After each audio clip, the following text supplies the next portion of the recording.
तो गणपती काही पावला नाही, पोरांच्या काही थोड्या कमी झाल्या नाहीत.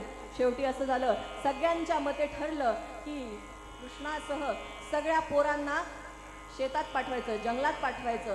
गाई गुरांना सांभाळा, आज चांगले थकतील म्हणाले दिवसभरामध्ये, आणि मग रात्री येऊन झोपतील, खोड्या करायला संधीच नाही. सगळ्या गाई वासरांना इतका आनंद झाला म्हणतात. सगळेजण आले, सगळ्यांकडे शिजोऱ्या होत्या. आता सगळ्या शेवटी सगळेजण आले, शिदोऱ्या बांधल्या गेल्या. शिदोऱ्या कुठे म्हणे, एका उंच झाडावर बांधल्या गेल्या.